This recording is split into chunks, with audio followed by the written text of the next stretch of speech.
What's up, everybody? It is December 8th. This is episode 249 of The Casual Hour, a podcast ostensibly about video games, but mostly about... Hang on a second. Shit. Something's wrong. Hang on. That sounds about right. Hang on. I got to download something really quick. This was supposed to be ready to go. I'm sorry. It looks like there's a 20 gig download. Okay. We can't start this. Oh, good. It is a bit.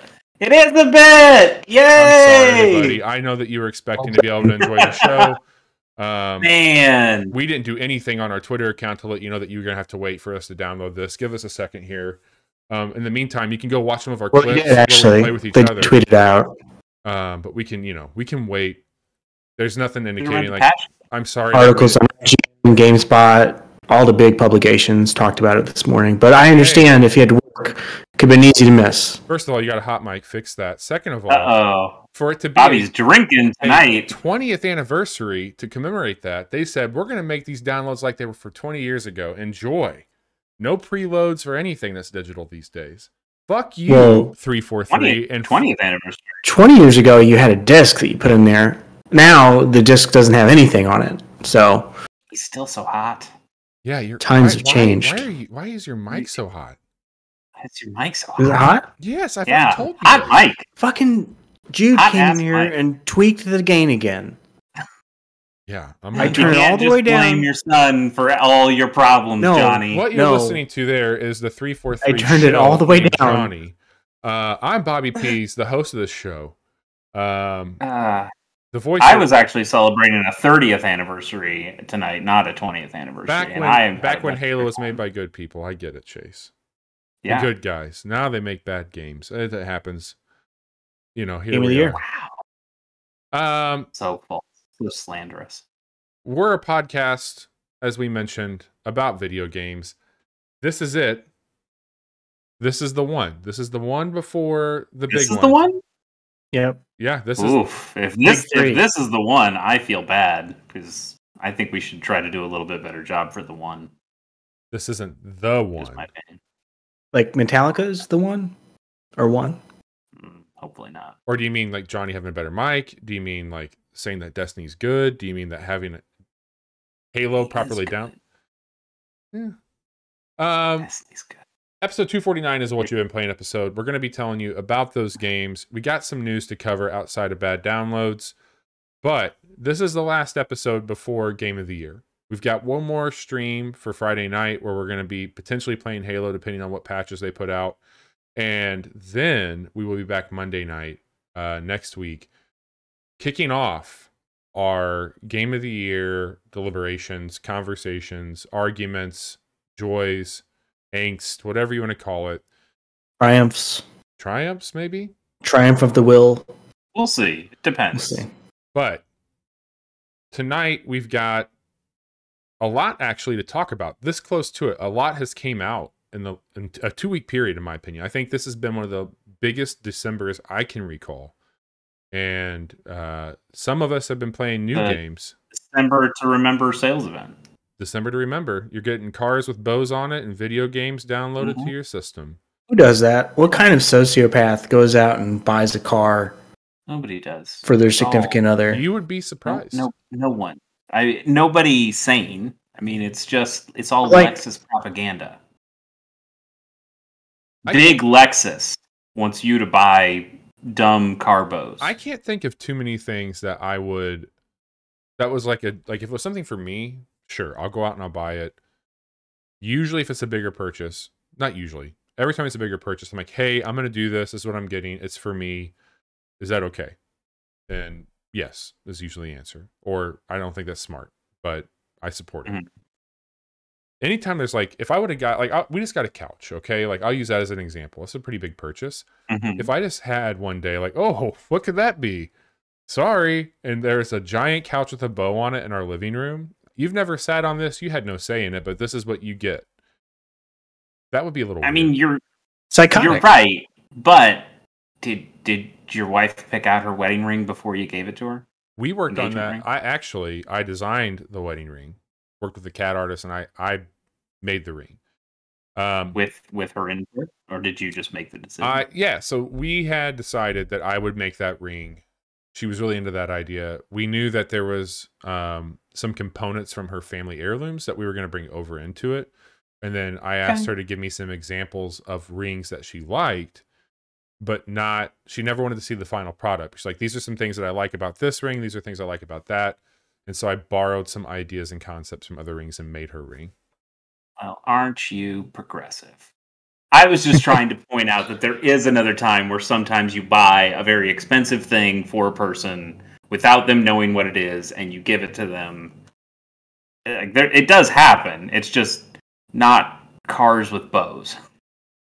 Yeah, I mean, I could have given her a child, and you wouldn't have to say so in that. So, wow, yikes! All right, we're talking about video games here tonight. I'll start. Let's just transition hard transitions.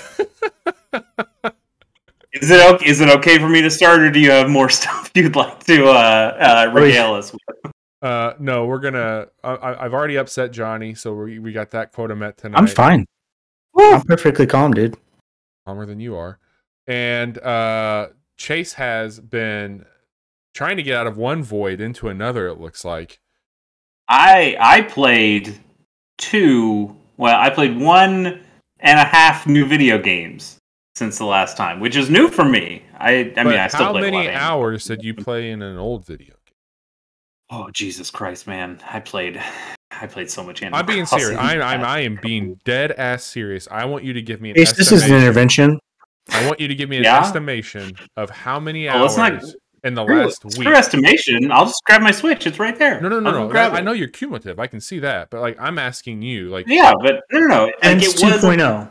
I think it was 560 the last time I checked, which was around our quick look time. So I can tell you after that. I mean, that was after 2.0. Let me grab it. I'll be right back. You talk amongst yourselves. I don't want to talk to you. Why are you here? I'm always here. I can still hear you.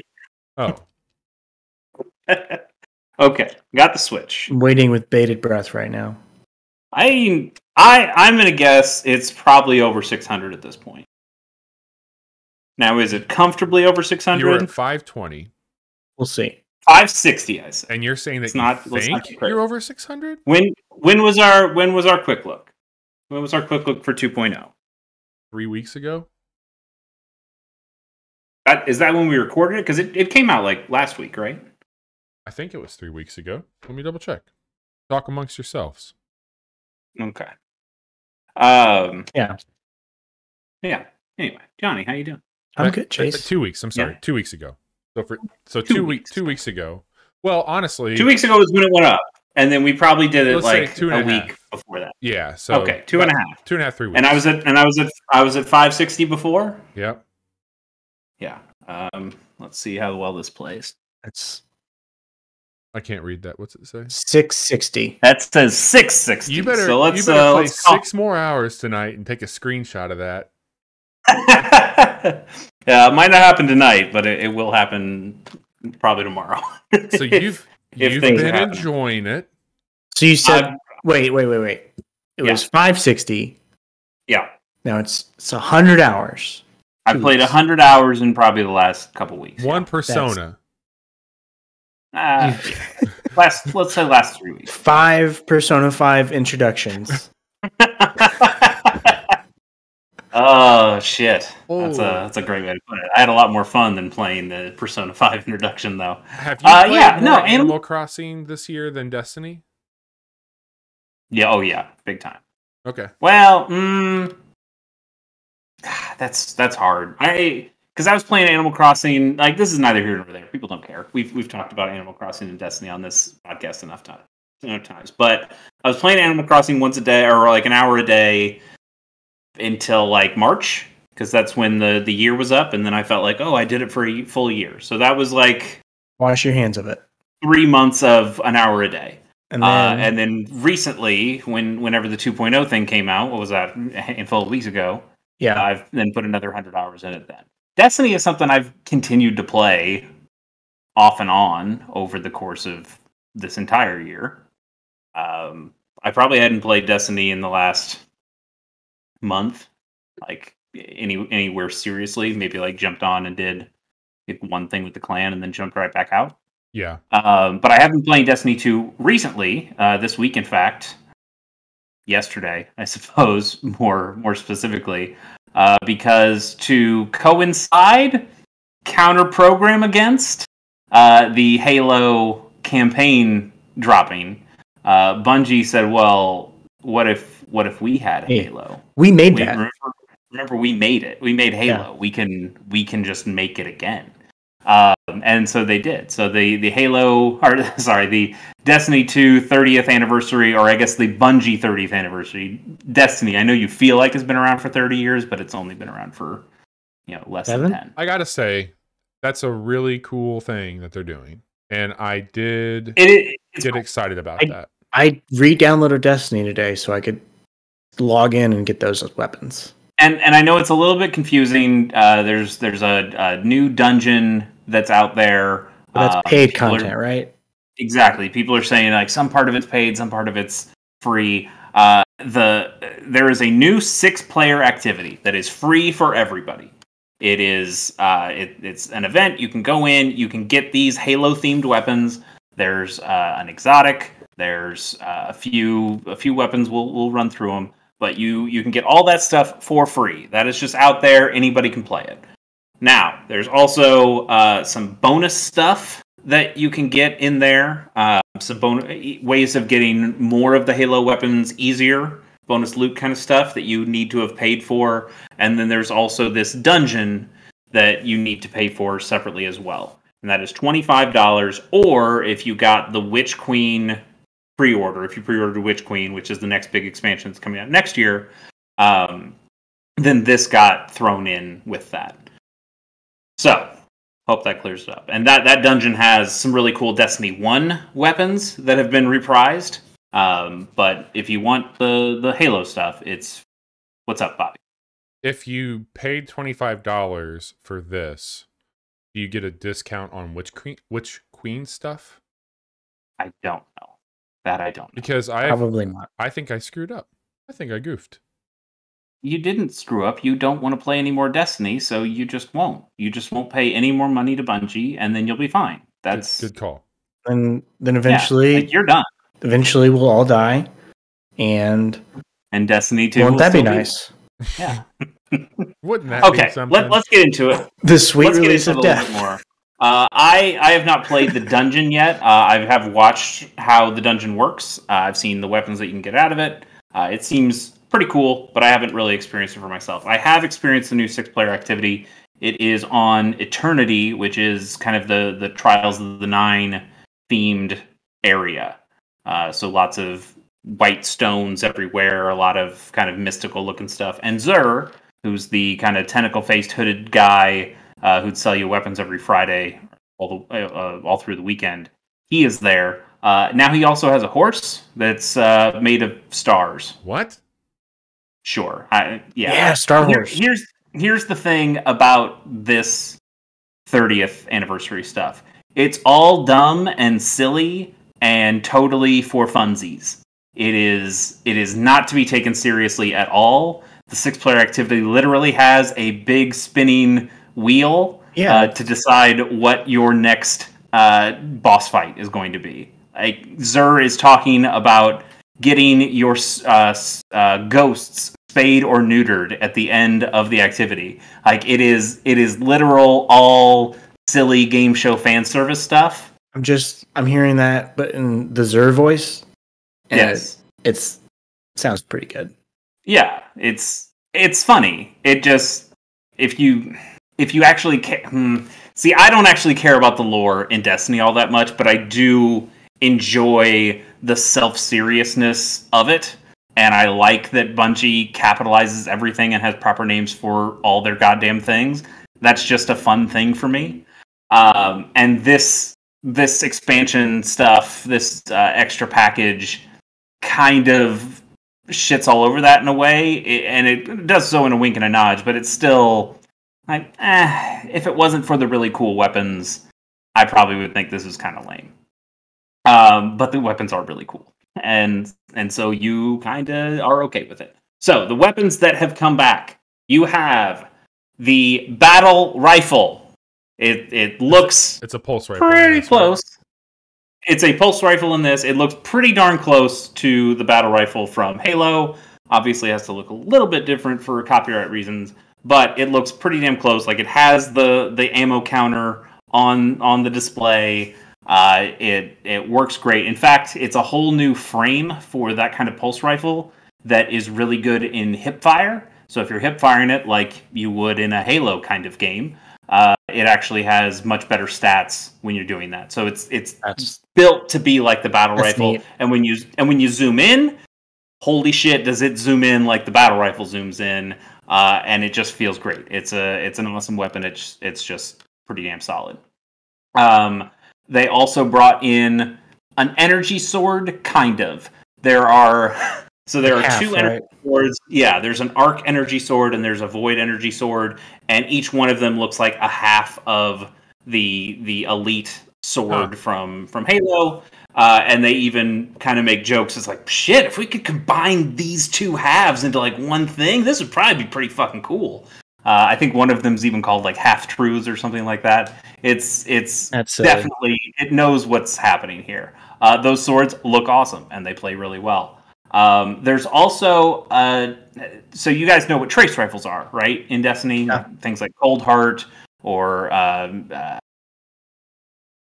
Cold Heart. Yeah, Cold Heart. I'm sure there are other ones. There are plenty of other ones, but they're all exotics. This time, they've brought out a legendary trace rifle, so it doesn't take up your exotic slot, and that's kind of cool. And it fires a little bit more like the Sentinel beam in Halo. Oh, cool. Which is cool. Like, it's a big beam. That's basically what a trace rifle is. But it looks more like the sniper rifles, those beam sniper rifles that the Jackals would have. Yeah. And that's rad. So that's cool. That's just there. Like those. And then probably the biggest one for everybody is they brought back the Magnum pistol, the sweet ass Halo 1 style pistol. It is called the Forerunner here because we really have to wink and nudge to Halo. And it is rad. In fact, it's so rad that they couldn't just make it a sidearm because that wouldn't be powerful enough. So it is an exotic sidearm to try to help it out a little bit there. And also, it takes special ammo, which means it doesn't have unlimited ammo like other weapons do. But it also means that it fires super high caliber rounds and can 3-tap people. And it's fucking good. It looks like the gun. It shoots like the gun. It zooms in like the pistol. It feels fucking great. Also the exotic catalyst. No pistol sniping. Yeah, this can. It has scout rifle range. That was always the rule at our LAN parties. No pistol sniping. It's back. It is back. You can pistol snipe all over the place. You have a sniper rifle? Fuck you. I've got a sidearm. That's all you need right now. And maybe the best encapsulation of what this anniversary pack is that the sidearm comes with a catalyst once you get it that gives it a new little extra bonus. And that extra bonus is if you kill somebody, you can then hold reload, and it takes ammo from your reserves, and then it replaces your grenade with a Halo 1 fragmentation grenade. Whoa! And it sounds like the frag grenade, where it kind of tinks off of surfaces, and it's quite strong. It's also kind of just a party trick because you should just save that ammo for the pistol because the pistol is way stronger than the grenade. But it's just like it's a fun wink and a nudge to like, hey, look at that, we did the thing, and it's cool. So it's pretty easy to get. It took me less than a night of playing to get it, and it feels great. The battle rifle's great. All those weapons are great. I think the 6-player activity is kind of lame, but you got to play it to get the stuff. And in that instance, I think it's kind of worth it. I would like to go and play the dungeon though. The dungeon I think is what's really the cool new thing here. There are a lot of really great weapons from Destiny 1 in there, including bringing back the Gallarhorn, the rocket launcher that has the Wolfpack rounds. That is really good. Yes, they also because Bungie is very good at selling extra shit.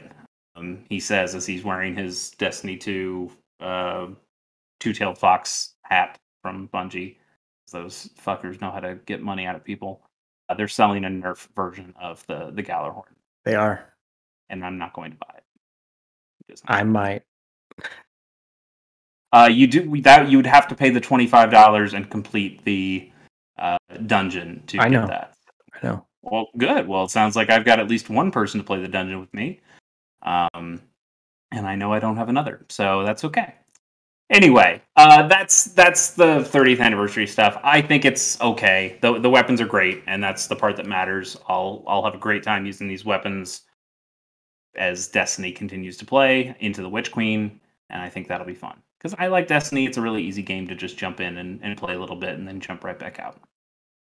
On the other hand, I've been playing another game that Bobby and I recorded a quick look of, and it didn't go so great. It was more my audio, so we'll have to re-record that sometime. But it's a really cool game, and I really want to talk about it before Game of the Year time, and that is Solar Ash. Yeah.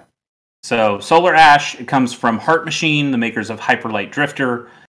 This game, unlike Hyper Light Drifter, is made of polygons. It's in 3D. It's got words in it. It's got characters that speak, and it feels very different from Hyper Light Drifter, and yet somehow still is able to pull a lot of meaning and feeling from that experience. So it feels within... Feels like a Heart Machine game? Yeah, I think so. I think that's a fair thing to say. We talked about this a little bit on Friday on our Casual Friday podcast, or not podcast, just when we streamed out. And other people I've heard on other podcasts have talked about how, it's like Jet Grind Radio meets Shadow of the Colossus. And I think that's fair. I see where those comparisons come in. Bobby actually mentioned the Pathless, though, earlier, which that was 2020, right? That was a 2020 game? Yeah, that came out right around Game of the Year last year. That was a PlayStation... Okay. It came out like a month after PlayStation 5 was on Apple Arcade. Yeah, Apple Arcade. Yeah, Apple Arcade and PS and PlayStation, yeah. Yeah. And I think that's a much better comparison here. This game does feel like it is all about momentum and movement and conserving that momentum. And that I think feeds way more into the Pathless. It's less gamified than the Pathless is, though. Like the Pathless, you would have to continually shoot those things in the air to keep your boosting up as you'd slide around. And in this, it's a little bit more freeform. You're just holding L2 to skate around these kind of clouds, and then you can use R2 to dash while you're on the ground. And you've got a double jump, and you've got like a homing attack that you can use to hit enemies.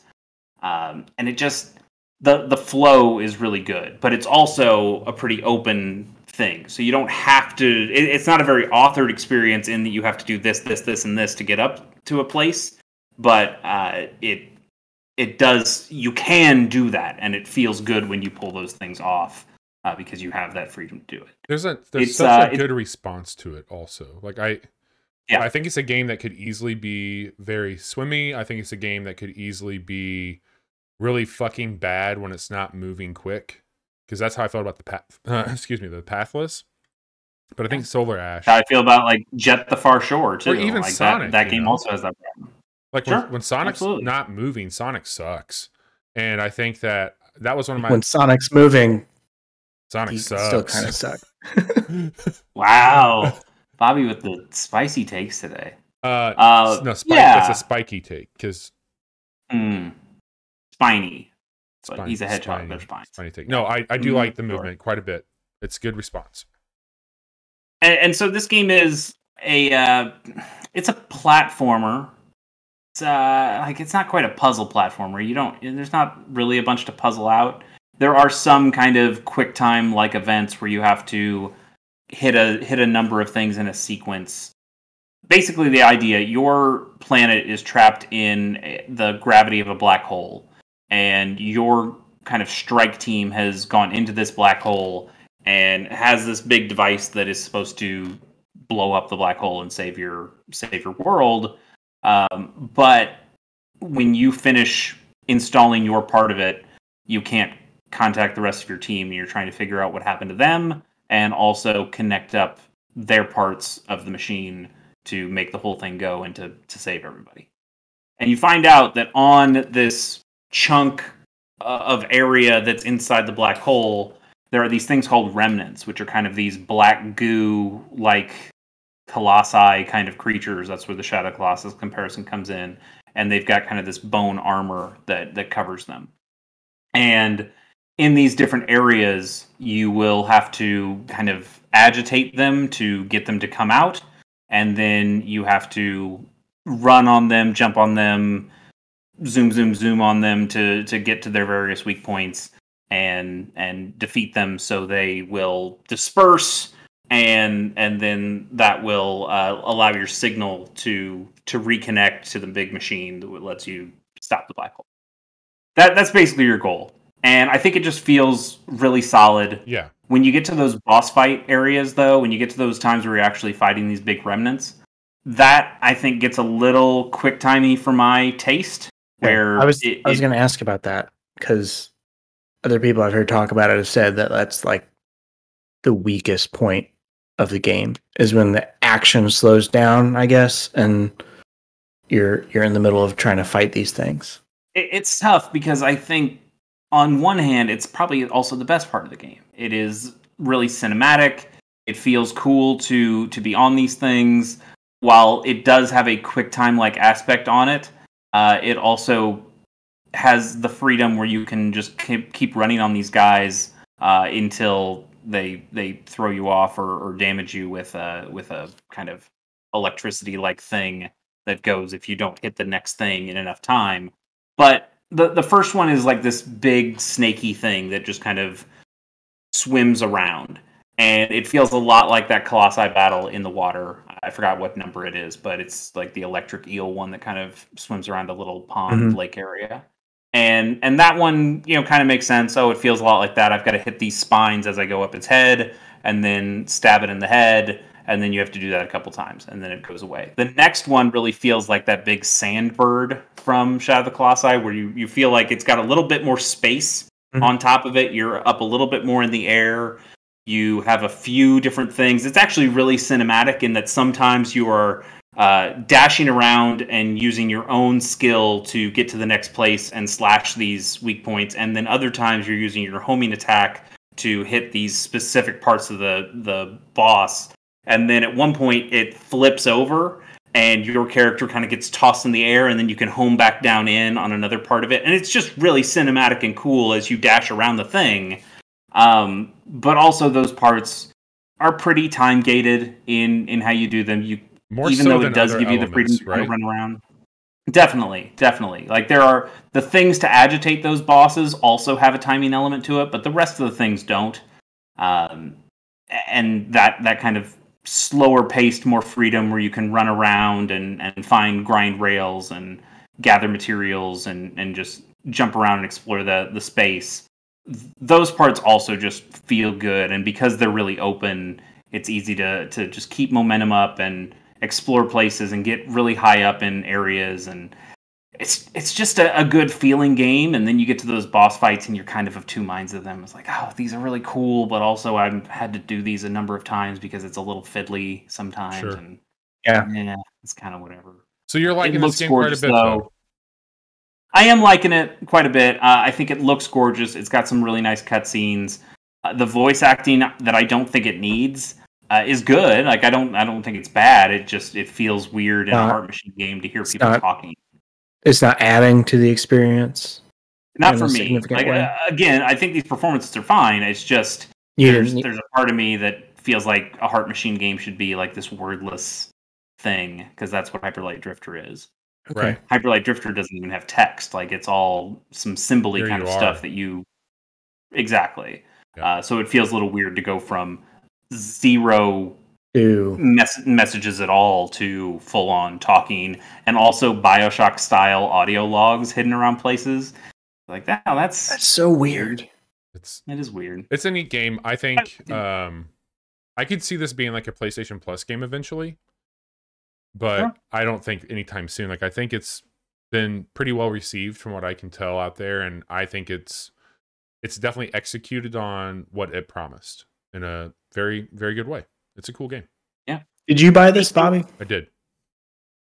PC, PS4, PS5. I don't think they've said anything about a potential Switch or Xbox version at this point. But game's pretty good. Did you pick it up on PC? I got it on PlayStation. Right on. I was going to get it on PC, but I decided to go PlayStation. It also doesn't have any cool DualSense features. Like I learned that the hard way. I thought it would have something like that. It seems like a game that would use that in a cool way, but it doesn't. That's a shame. Oh well. Yeah. I mean, it sounds. I will be picking this up, hopefully with a gift card or something that I get for Christmas. But it's definitely one that I'm gonna play. I can't. Well, I can't play anything else. You've got too much Ruin King to play. Let me tell you what. Right. You're right, Johnny. There's too much going on right now. You should just be focusing on what you have. You don't need. You shouldn't just download like 5 games or so. Yeah, who would do that? Yeah, nobody here. Nobody would be that silly to download a bunch of games before Game of the Year and just try to cram them all in. So, Bobby, what have you been up to? I'll be quick because I have to. Bobby, a funny thing happened last night. I was playing. I decided to play a round of Halo before I went to bed. That's not funny. I saw Bobby was online. I was like, oh, okay, what's Bobby playing? He's playing Space Warlord. He's playing a game. And then by the time I finished that round of Halo, which is like 10 minutes, he's playing a different game. What was up with that, Bobby? What's going on? You want to talk about it? Yeah. So I downloaded that DLC pack that Chase talked about for Destiny because I'm an asshole. And then reload for you? Space Warlord Organ Trading Simulator. Ah, yes. Let me put it out there for everybody because it's a hard one to follow. Hit Game Pass day and date of its release. And I ended up, there's 3 games that I had on my wish list that were all coming out at the same time. And I was really debating about like getting them now. But I was like, you know what? Like, fuck it. Like, you know what one of them is. At least be able to check some stuff out. I'm also looking ahead for like quick look purposes. I'm also looking ahead for some stream stuff in between the waves. So I'm going to be really brief on these. So Space Warlord Organ Trading Simulator is on Game Pass. This game's fucking wild. You are running a stock market, buying organs for potential people. And so like a guy might be like, I really could use a warm liver to slide through my fingers right now. And so then you go to the stock. I know the feel. You go to the stock market, and it's like, oh, there's 5 different livers here. But it's teaching you like, okay, this liver is like the code for liver might be 00. So anything that starts with 00, you know, is a liver. And then it has a grading for its size. There's like 3 different sizes of liver.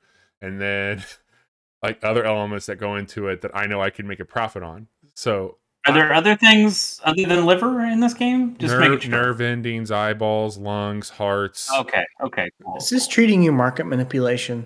Yes. So you are okay. But the other thing is there's other people. Have you GameStop pumped livers? I was just gonna say, are you going to the moon, dude? There's absolutely people going to the moon on livers in this game. It is Space Warlord, so I would assume some moons are in there. Chase, you and I are gonna quick look the shit out of this game, and I think have a really great time doing it. It's got a lot of that same energy that Mind Scanners does. The next game up is a game that we haven't quick looked yet. We've quick looked but haven't published. There you go. Wolfstride, a game that we have quick looked. This is that super stylized, turn-based mech battling, anime inspired. When you say stylized, you can just say anime. We know. Yeah, we know you're a big anime fan. It has an interesting noir look to it as well. Yeah, it's very dark, and it's the aesthetics and its designs. There's a lot of cool things going on where your hub world is. So you got a crew that's helping you, more like a pit crew, keep your mech up to speed. And then you can also, like just like a race, you could race for pink slips, you could race for other mechs. This does deal a lot with reloads and timeline movements, and you're trying to find weak points on the mechs. It's a cool game. I think this one's like on sale. Right? All these games are 10% off of their original price, but when I go to Wolfstride, it is $13.49 down from $14.99. And Nice. If you decide to buy that Space Warlord, I'm sorry, it's normally $19.99 on sale, 15% off for $16.99 on Steam, included with Game Pass. But Wolfstride's cool. Go back and watch our quick look for that game. Another game that I downloaded that I think is going to be a real trip for Chase and I, or Johnny, whomever, to do a quick look for, is a game called Heavenly Bodies. And think about... That sounds familiar. Getting Over It. You know what game I'm talking about? Oh, no. Yeah. Mm-hmm. Yes, I do. All right, so this is Getting Over It, but you're inside of a space station as an astronaut, and you can play this co-op with another astronaut. Okay. And that's interesting. It's like left trigger is how you grab, but if you move the left stick, your arm. So if you want to go up because there's no gravity, you have to flap your arms. Like will propel you upwards. My God. This game is fucking wild. Oh man, this looks like it's Quap in space. Quap and Heave Ho. Heave Ho. So let me update our note here because I'm definitely not keeping up with that. Heavenly Bodies. It does have local co-op, so I think that we could parsec that and check it out. It is on Steam currently. What is it on there? It is $19.99 on sale, 10% off. It does work on Mac and PC with Steam, so you can check it out there. It's got a really pretty look to it, like really cool style. It's one of those games that it's hard, but it's laughably hard because it's just so ridiculous in what it's setting out to do. Anytime you've got like the arm control like this, like in Gang Beasts or the goat one. The goat one. There's another one that looks kind of like Gang Beasts. Friends. Yeah. But anyway, you know what I'm talking about. Like that individual motor control. Yeah. It always makes for some dumb fun. And lastly, the one that I spent the most time with, and the one that like honestly, like all day long, I've been thinking about, and I can't shake this game. I just can't stop thinking about it. There's a game called White Shadows. Limbo? I mean, it definitely wears its emotions on the sleeves. Anti-Limbo. It's the opposite. You know, this game... It's white and black, not black and white. Oh, my mistake. It looks really good.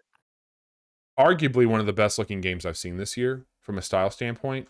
Like it's like I literally like just set the controller down for a bit last night and was watching this game unfold. But man, this game is this is a really rough game. Like subject matter wise, fucking brutal. Like big ass warning when you fire it up. It's rough. I guess my big question with it is when we did the December preview and looked at this game, I kind of said it's like Limbo and Inside together. Yeah. And like, is it any more than that, or is it just kind of we made another Inside, but this time it's in black and white? So this game is, in my opinion, it's borrowing very heavily from Orwell's Animal Farm, that story. Okay. And so it's really depicting what's going on in that story, if you're familiar with it. Yeah, no, okay. I'm more intrigued by this now after you saying that. And it is a very unsettling game. And so far, like where I'm at with it, it feels, like Inside had this like forward momentum to it more so than Limbo. Like, do you get what I'm saying when I say that? Like, you get that, right? Like that makes sense. Yeah. Like there is a you were clearly going to a place, or at one point you thought you were escaping a place, and then you were clearly going to a place. I don't know if I'm going to a place or escaping this place. I have no idea. But your character's name is Raven Girl, and you are a humanoid raven, and you are seemingly trying. That old chestnut. They made another Death's Door. Yeah. It is wild. I would say I think all these games are really solid that I've mentioned in the short bit that I've played with them, but this one really fucked with me already. And so I want to see it through. I'm obsessed with the way that this world looks. It's got some incredible world building. It does do nothing. Like, it doesn't tell you how to play the game. It just gives you the game and you go. And I think that's really... Like, how much is that? This one is on sale currently for $17.99, normally $19.99. It looks to be, at least on Steam, Windows only. So I don't know if it's on anything else or not. Okay. And how long to beat has this pegged at? About like 2 hours. So it's a pretty short experience. Yeah, that sounds like right for this. But that's actually pretty intriguing to me. Like, oh, hey, a game I can play in 2 hours that looks like this, that might be something I might have to squeeze in somehow before Game of the Year. Yeah, White Shadows, very cool. I can't remember if I've talked about Icarus on this show before, but Johnny and I have played the beta. That did come out. It's in early access, and they're doing some episodic type stuff with it. I'll just say, because I want to talk about my next game more. I've gone longer than I wanted to. Icarus is Big Bobby energy. It's fucking great. I think it's a really good one of those. I want to dive into it a bit more, but this is a game that really does some awesome stuff with progression on a skill tree, while being one of those games that sends you down to a planet to mine resources, build structures, that you're getting recipes to go up and build future tech on a space station. So you're doing stuff on a planet that feels pretty mundane, like a wood log cabin, but you are eventually going to get materials that you can load into your shuttle to take back to space to craft bigger things and build out stuff in space. It is designed to be played with up to 12 people on a world hub or a contract. I really fucking like this game. I think it's a beautiful looking game. They've nailed the visual aesthetic so much on it. But Icarus just hit early access. I think it's early access. I'm pretty sure it's early access. I can check on that. December 3rd. By the way, White Shadows is on Xbox and PS5 as well. Dude, Chase, I think you should check it out. That world is I might have to. Fucking wild. Yeah. This is a full release. All right, so Icarus is out then. Yeah. Cool. All right. I'm going to take a little bit more time than I have on these other games to tell you all about Chorus, a game that we've got a partial quick look for. We might do another one on before we publish it. Chorus is the game that we jokingly said was, Everspace 2, a game that we are big, or at least What's up? Was it a joke? Was it a joke? Yeah. I still think it's pretty much just Everspace 2 from what I've seen. It's different. It's different. Name 2 ways it's different, Johnny.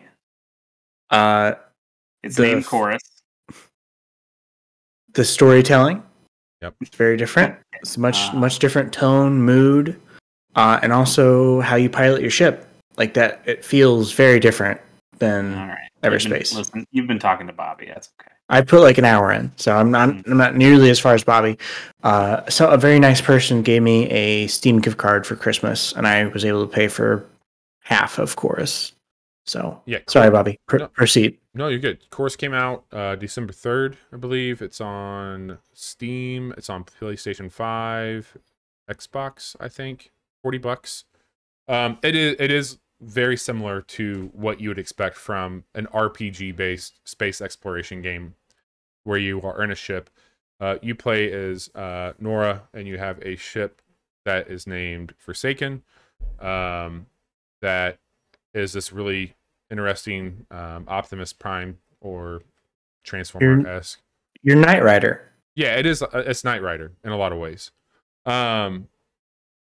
It's the story, I will say, is probably the weakest part of what this package is. It feels a little dull at times. The writing can be a little cringy at times, but for the most part, they do a pretty good job of the voice acting for that. This game has some of the best game feel I've experienced this year when it comes to piloting that ship. They do some really cool things. So this game is it can be played with the keyboard, but it's really designed for a controller. and it has a lot more of an arcade feel to it than a sim feel when you're piloting. You can drift in space. Yeah, there's a whole, and I gotta tell you, like, the moments I felt like a badass in a game like Super Hot have been very much present in my time piloting this ship in Chorus, because you can be zooming around a structure where I know that I have to take out turrets on the top left part of this, and I could be having these enemies coming in after me on my tail.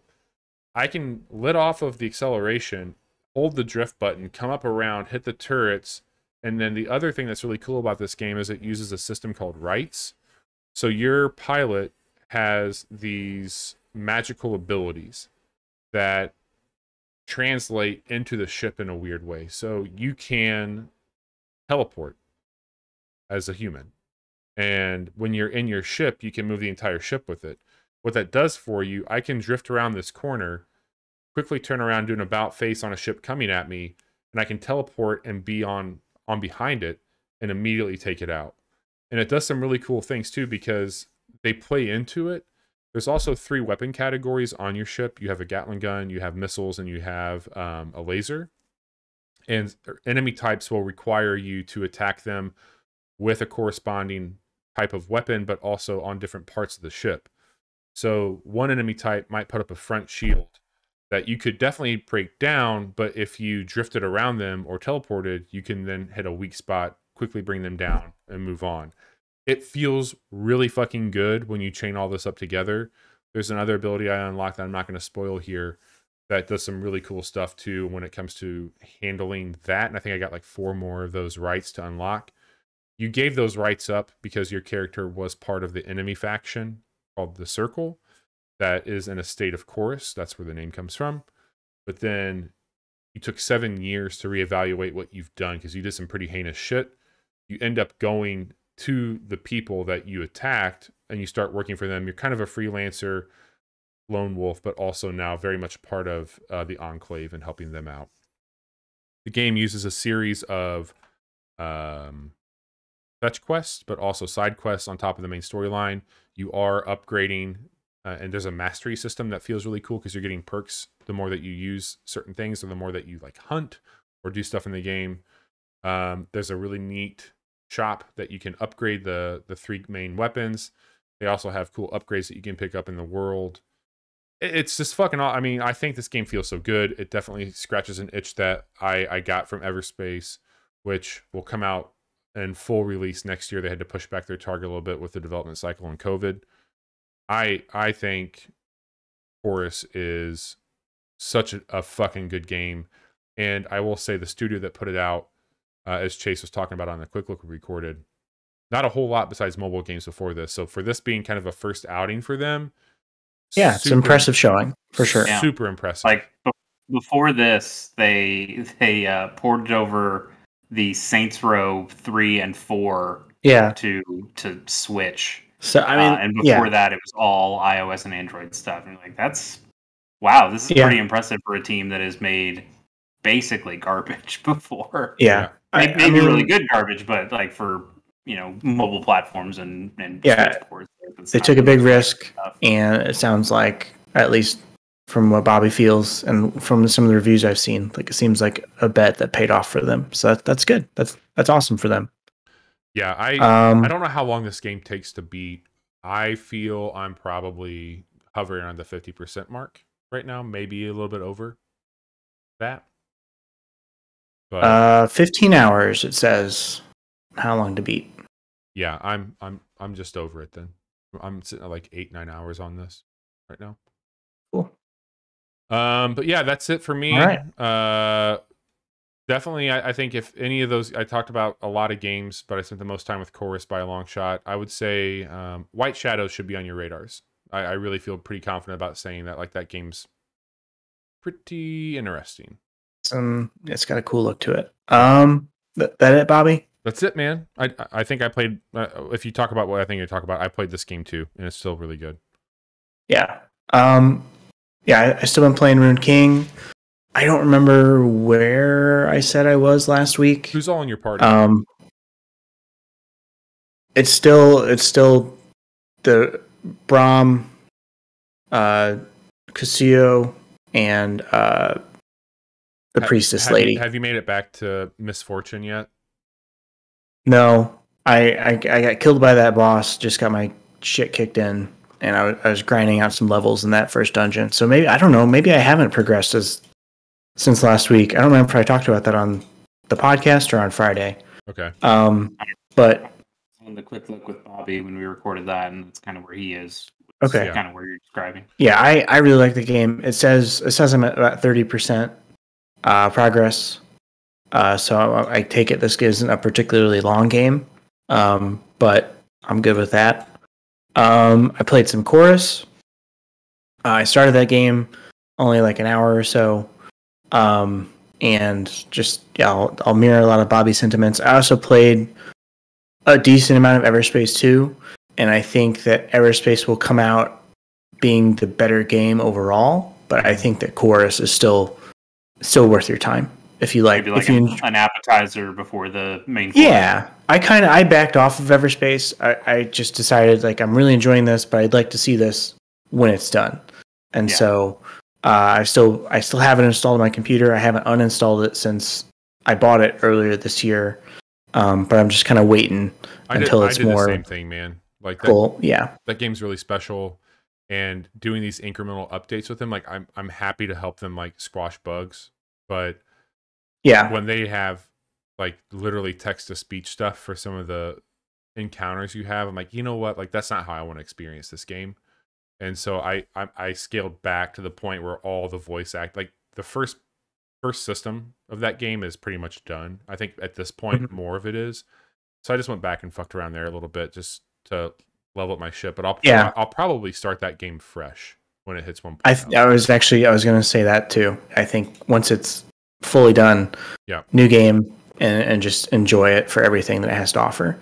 By far, as it has been the case since it came out, I've been putting more time into Halo Infinite than anything else I've been playing.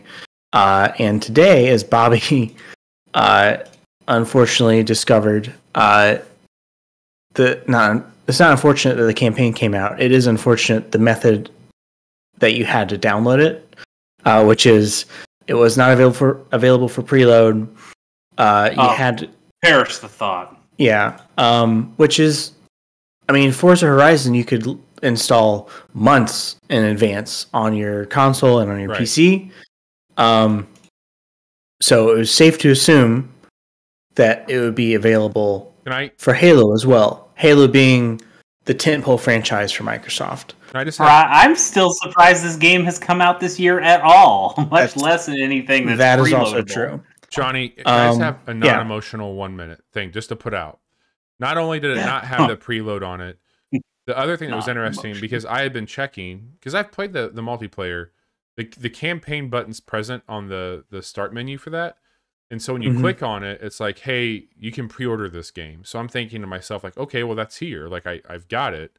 The other thing is when I fired it up, the Xbox app on my PC showed, hey, there's an update for Halo. So like, that's the campaign. I'm going to run that update. I'm going to go downstairs and cook dinner. So that was doing its thing. I come back upstairs. I go into the game, which is done updating. I click on the campaign, and then it goes to a screen that just says, oh, we have to download the campaign. It's going to be 40, or it'll be like you currently have 40 gigs installed. It'll be another 20. Like, that's fucking bullshit. And then you have to have the game open to let this download run. Like, you couldn't be doing other shit. So I think it's a little deceiving, and it does feel a bit antiquated. It's a big bummer. This is not me being a 343 shill. They had to know. Obviously, like this, I don't think that they would have done this with the intent of pissing you one Bobby Peas off. Like, I assume there's some technical reason why they had to do it this way. I don't want that. Otherwise, we saved that for PlayStation to decide to piss you off when it comes to downloading versions. Otherwise, obviously, yes, this would have been available to preload, but it still sucks at the end of the day. So anyway, tell me how good it is, because everybody seems to think this game is real fucking good.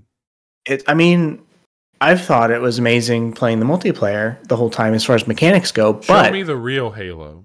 The campaign, I'm not that far into it. Maybe a little over an hour. I haven't even hit I haven't hit Zeta yet. I'm still waiting to get there. That's like the next thing that's going to happen is I'm going to land on this new Halo. Yes. Is the grappling hook do you just always have that in the campaign? Yeah. At the beginning, Chief has the grappling hook. Once you use it, it's a few seconds cooldown. You can use that shit again. You can grapple fusion coils. You can grapple weapons. You can grapple into enemies. Yeah, dude. It's so okay. So I probably played more than an hour. Swing a grunt around your head. That'd be a nice addition.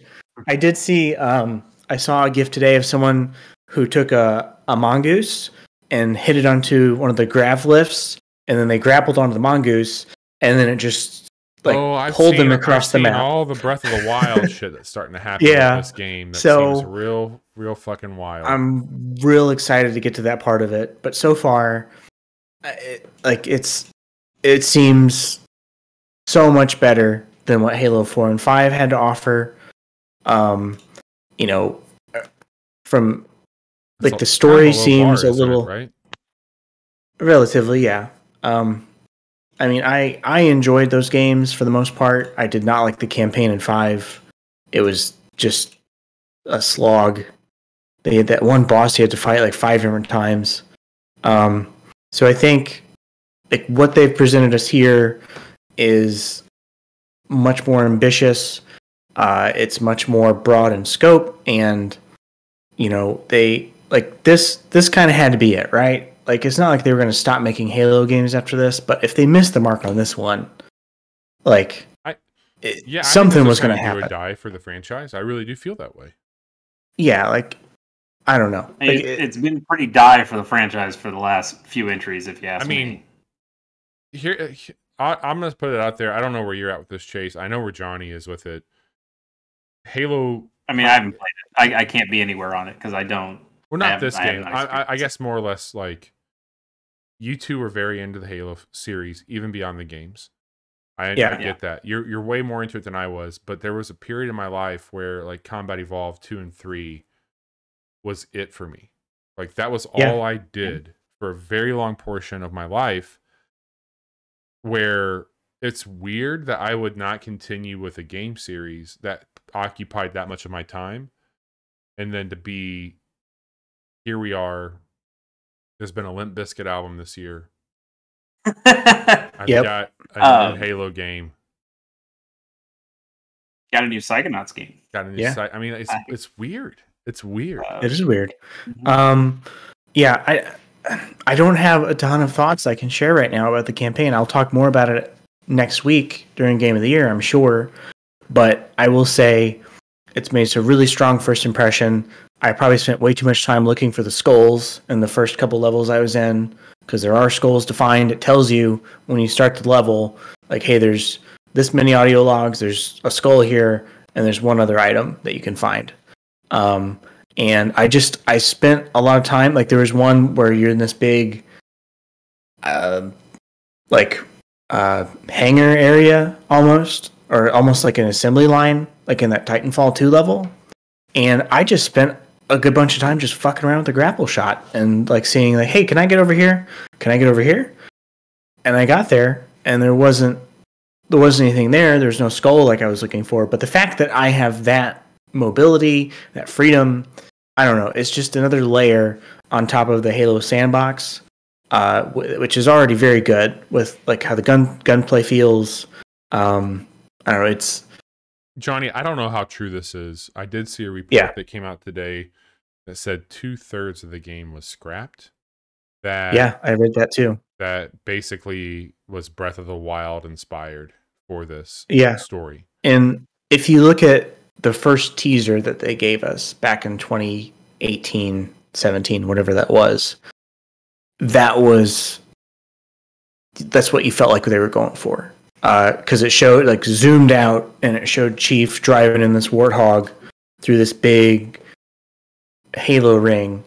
And I think as it happens, a lot of times, or every time in game development, like you have to make sacrifices, you have to cut things.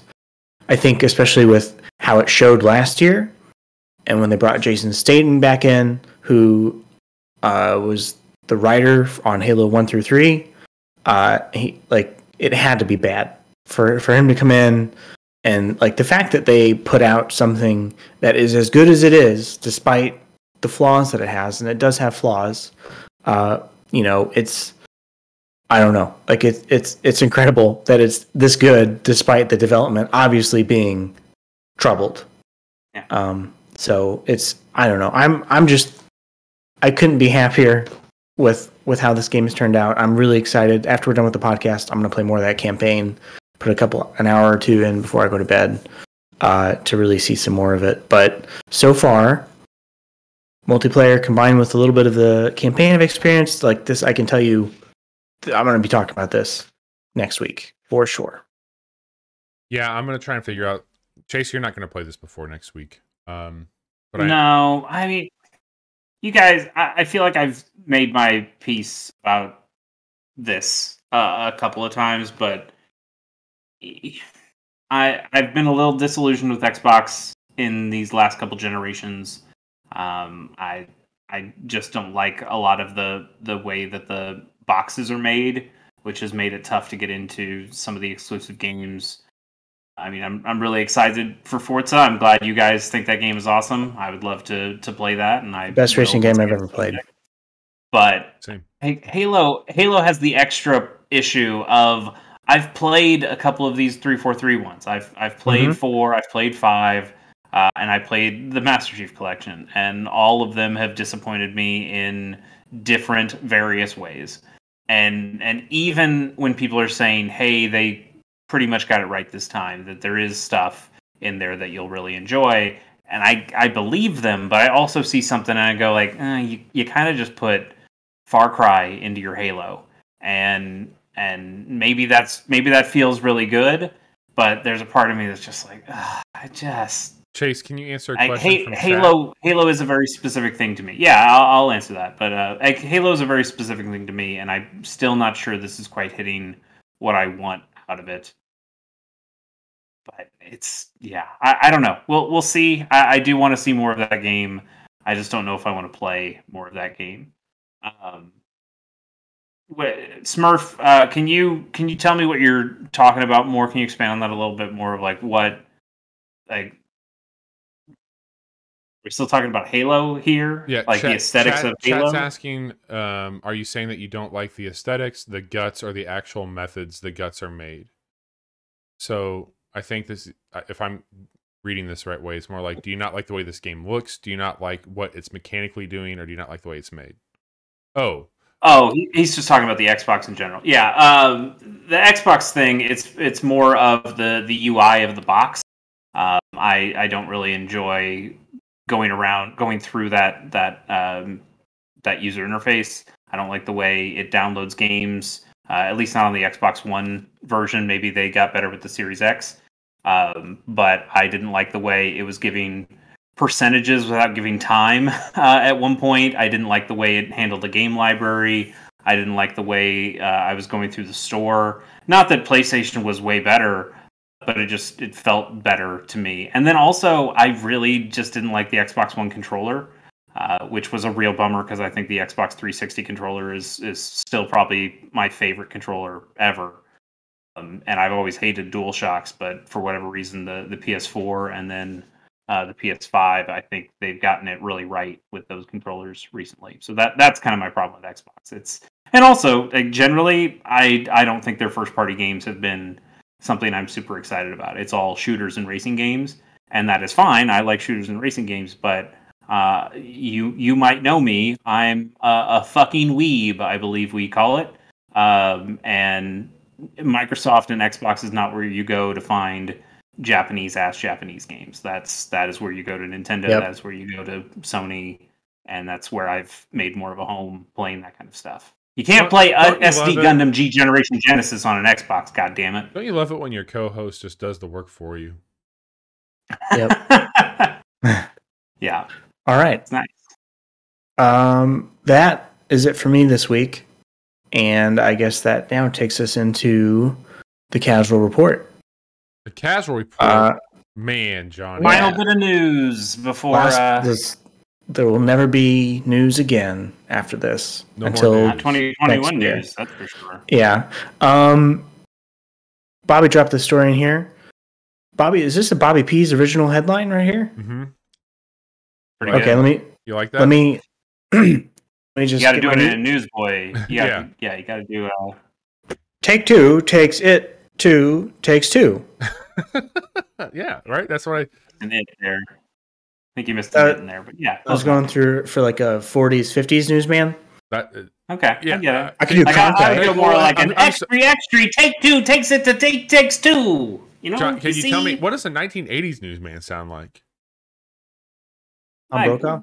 Cronkite, eh? Right? Two takes it. Two, it takes two. The greatest generation. He's mad as hell, and he's not going to take it anymore. And that's the way it on the news. He's not going to take to it anymore. All that and all that and more on tonight's episode of 60 Minutes. It's 10 o'clock. Do you know where the children are? Barbara Walters.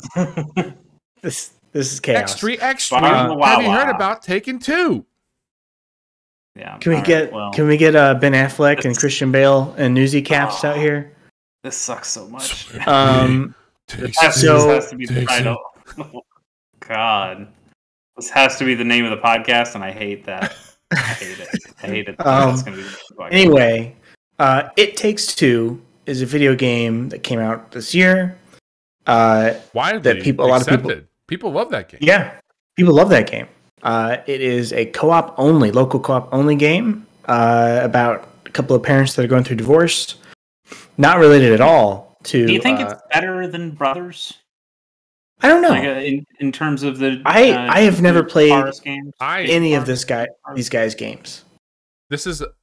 I almost put this one down, a little teaser, for a 2021 game that I never got around to that I really wanted to. Yeah. And I felt weird asking Chase to play this game with me because of the subject of the game.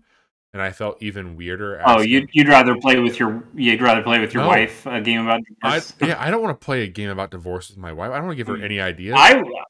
I'd never divorce Bobby. I'd play that game with you. I think we should check it out. I really do. I think we should check that game out. Okay. God, calm down. So Take Two Interactive. They are filing a trademark dispute. They claim they own the words Rockstar, Take Two, Bully, and all variants. So this is not an uncommon thing. Those poor Olsen twins aren't even safe. Yeah. They this happens like twins. They do? Maybe. Anyway. So yeah, they're filing a trademark dispute against them. Who knows if they'll have to change the name of the game? Probably not. But this happens all the time. They're moving away. Remember Scrolls? I do remember Scrolls. And ZeniMax, who were then owners of Bethesda. Wait, did you say Skinemax? Yes, ZeniMax. They sued Notch or Mojang, whatever it was, because of the name Scrolls, because they said it infringed on their trademark. The problem with that is Elder Scrolls. We hated both of these things at the time, so it was hard to really give a shit about who was in the wrong there because they. So it's a dumb thing. But it's not an uncommon thing for this to happen. And I don't know. I'll be interested to see what the outcome of this is. Hopefully, they don't have to change their name to something else. Because I don't think they're changing their name. But I do think that they're moving away from it because these guys are going apeshit over it.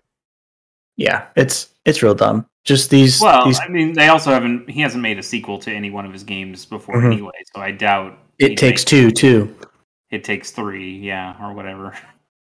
Yeah. So still dumb. He should have called it Red Dead Redemption 3. That's what he should have called it. That's true. There we go. Now we're onto something. No problem there. So we talked about Halo a little bit. One of the things that hasn't been great about Halo Infinite is the Halo subreddit. I was going there leading up to the launch. You're telling me Reddit did something bad?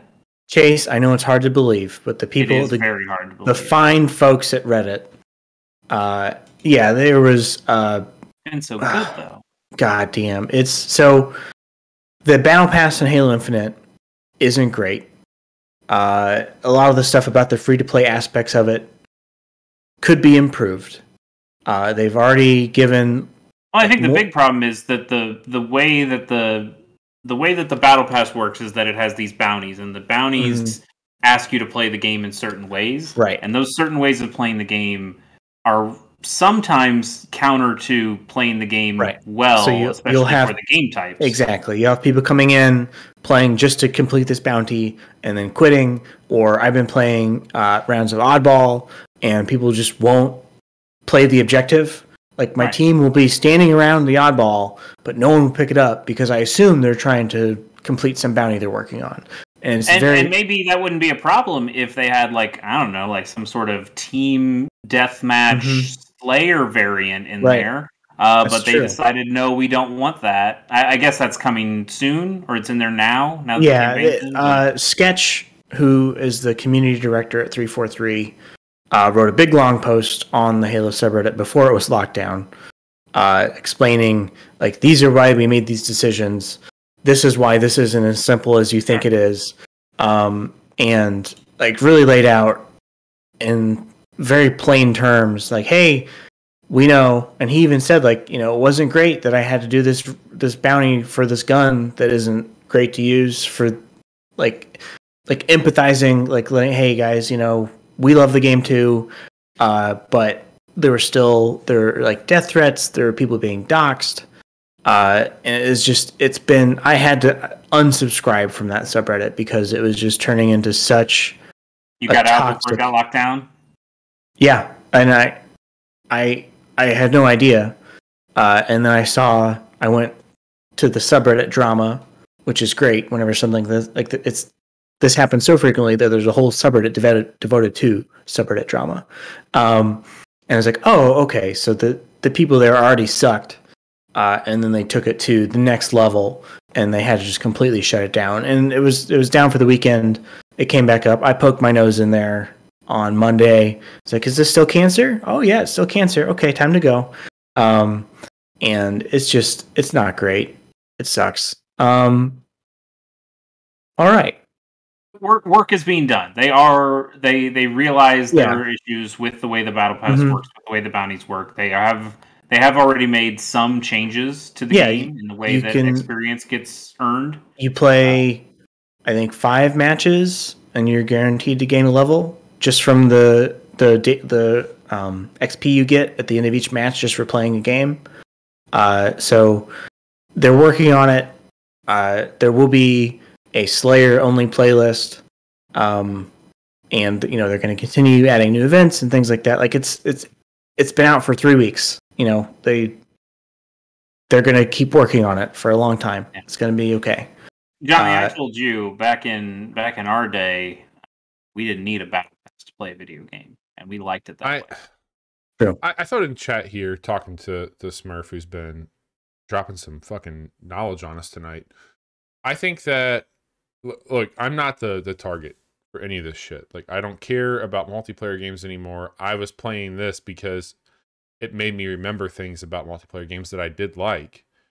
But if the Battle Pass is a means to an end for this game, it fucking sucks. Like, I feel like I don't do anything. Like, I can play a handful of matches and feel like I did nothing. And I've played other games with Battle Passes. And I know what about just playing the game? What about just enjoying the game? Because it's really fucking good. Like, why do you need a carrot on a stick to chase? Why can't you just enjoy it for what it is? Boys. I know you won't say anything bad about them, but talk to your boys making that decision.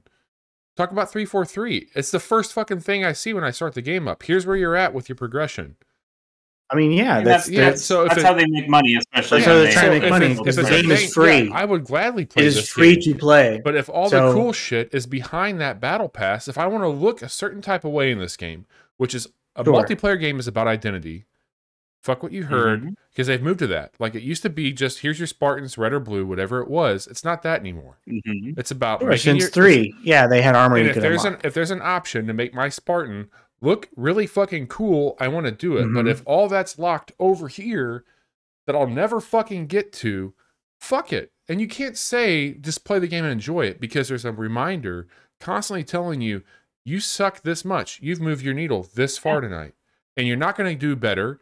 So I'm almost level 30, and I've been paying good for close to zero attention to the bounties. Don't say just enjoy the game, because that's not what it is anymore, man. It hasn't been just enjoying a multiplayer game. It's about having the skins, having the fucking Monster Energy drinks. And that is why we are failing as a society. Well, maybe people can't just enjoy things. They have to have something that they're chasing. Like, the game is the best it's been in over a decade.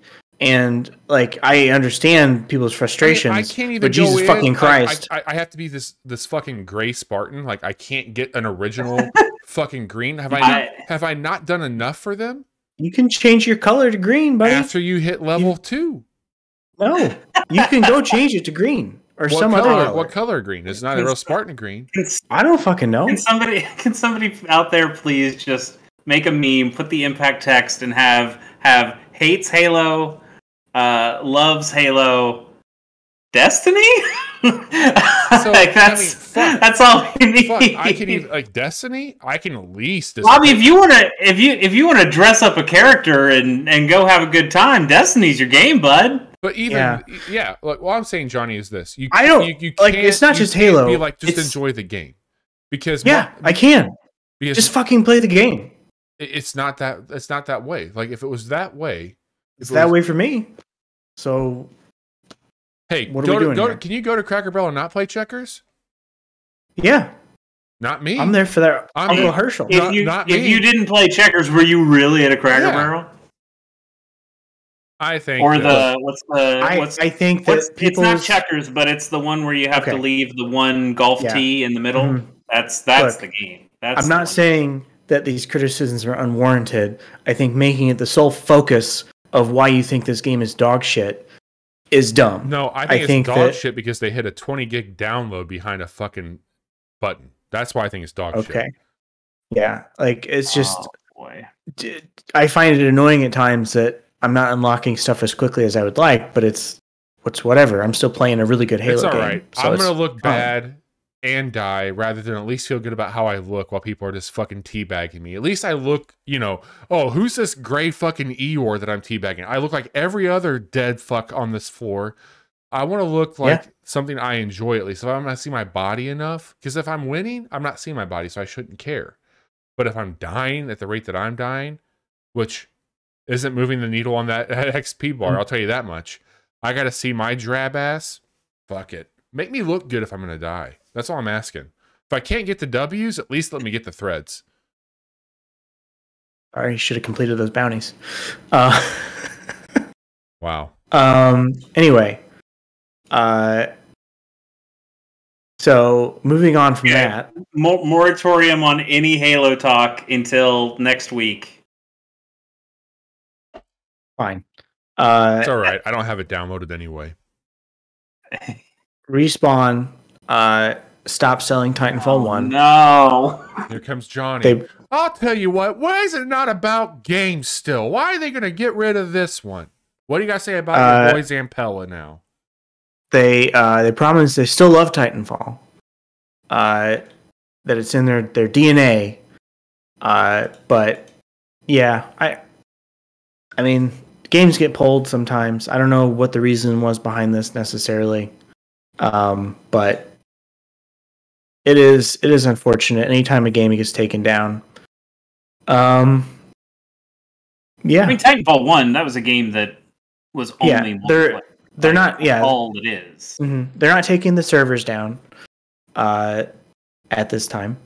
That doesn't say that in this tweet. It just says they're keeping the servers live for dedicated fan base still playing, and those that own the game and are looking to drop in to a match. Rest assured, Titanfall is core to Respawn's DNA, and this incredible universe will continue. Today in Titanfall 2 and Apex Legends and in the future. This franchise is a North Star for the caliber of experiences we continue to create here at Respawn. I want to believe them, but me too. They make so much money with Apex. Yeah. I don't think they ever have to make a Titanfall 3. But it makes me sad. But this kind of leads into our next story. Does it? With with this man being put in charge of basically all the shooters at EA and Mr. Vince Zampella, maybe he says, fuck it, boys, let's make it into Titanfall. He loves Titanfall. He made it. He made Call of Duty. Not on his own. I mean, sure. And I don't think he can just tell the Battlefield team, stop making your dumb shit and let's make Titanfall. No. I mean, after Jedi Fallen Order comes out, the next one, maybe that's when we get in Titanfall 3. But this is not a story about Titanfall 3. This is a story about Battlefield 2042, a game that I own and have installed on my computer, but have yet to launch. Smart. The Chase Kinnicky method. The best way to win Battlefield 2042 is not to play. Did Titanfall have a battle pass? It had a season pass. Oh. Titanfall 2 did not have a. Okay. So it's we can actually play that game. You should. More people should play Titanfall 2. I only play games that I have to put money at to lose at harder and not look good. Also has a really good campaign. It does. Probably the best shooter campaign. Oh, I do remember. I could download that game. I just downloaded it and played the campaign. That's right. Okay. I got that figured out now. Bobby, you working on a Type 5 for... Oh, it's not tight, and it's certainly not 5. More like a loose 12. Yeah. So after Battlefield 2042 happened, and their user base started hemorrhaging, fans pretty upset with the direction that the series went in. DICE GM Oscar Gabrielson is leaving the company to pursue it, to spend more time with his family. That's not the actual quote, but he's leaving. And as I said, Vince Zampella is taking on a bigger role as the new overall boss for the Battlefield franchise. While former Halo designer Marcus Leto is building a new development team in Seattle focused on injecting more storytelling in the Battlefield universe. Ripple Effect, the developer of the Portal mode, which sounds like the coolest thing about 2042, they're developing a new Battlefield experience in the 2042 universe. So, at least from what this sounds like, they still value Battlefield enough to try and want to resuscitate it, to bring its rotting corpse to life after a less than stellar launch. And this is just, man, Halo could not have picked a better year to come out. Maybe the delay was fortunate because Call of Duty not great this year. People are pissed off about Battlefield. It's time for Chief to swoop in, take his rightful place back at the helm. If they want Battlefield to be cool again, you need to make a Bad Company 3. Yep. That's my view. I'm not going to play another Battlefield game until a Bad Company 3 comes. No Bad Company 3, no money. So this is a really long article that talks about a lot of the whatever, but that's the broad strokes. This is a broad strokes. Does Battlefield have a battle pass? Probably. No. Never playing that one. Okay. I thought you wanted the battle pass. Yeah, I thought you wanted the battle pass. When you said that. I'm just trying to help. I'm appeasing St. Johnny. What? I think Bobby's goal was to make sure that nobody had fun tonight. No fun. That's our episode. I had fun. I also had fun, so I think Bobby failed. But you have unlocks that are tied to your normal player progression. Nice. That sounds like a fun thing. Johnny, thank you for taking us through the news. Thank you for the wonderful dialogue around the news as well. Mm-hmm. Let's wrap this up. Was there dialogue? Was there dialogue or was it just yelling? It's really just, this is, somehow I think Game of the Year is going to be less contentious than what we just experienced. And that, I think, is encouraging. Is it, though? Yeah. You're the one who... Chase, you're sitting here acting like you don't love this shit when you want to be the one who swats the beehive every time we have a discussion around this stuff. You love when we're at each other's throats with this shit. I just want us to all get along. I'm perfectly happy to be talking to you both. But Doesn't mean that we're always right or wrong. What it does mean is that next week we've got pretty big week. And let's talk about it, shall we? We've got Game of the Year starting on Monday. And we do have Halo to play through where we got to help Johnny get that battle pass ready to go Friday night. And so I'm going to be there to support him.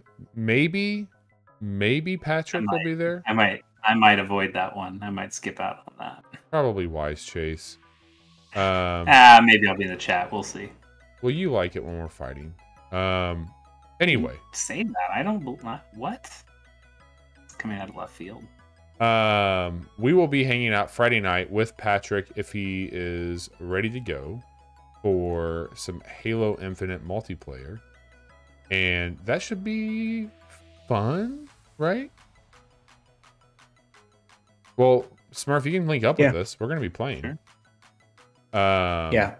So, I think we're going to, you said, dip into the campaign for a little bit and then round it out with some multiplayer. Maybe just showing like a 20-minute snippet of what the campaign is, and then we'll run a few like matches of Big Team Battle or something else. But we're going to do that Friday night. And then... You can't replay the campaign missions. True. What is this, Destiny? Shit. Yeah. So Friday night, Halo. Monday night kicks off Game of the Year. Next week's gonna look a little bit different for us. We've got a few different ways that we're gonna be talking about these games. So in the past, we've done a casual Monday stream on Monday. We've done our podcast on Wednesday, and Friday we've done a Let's Play stream.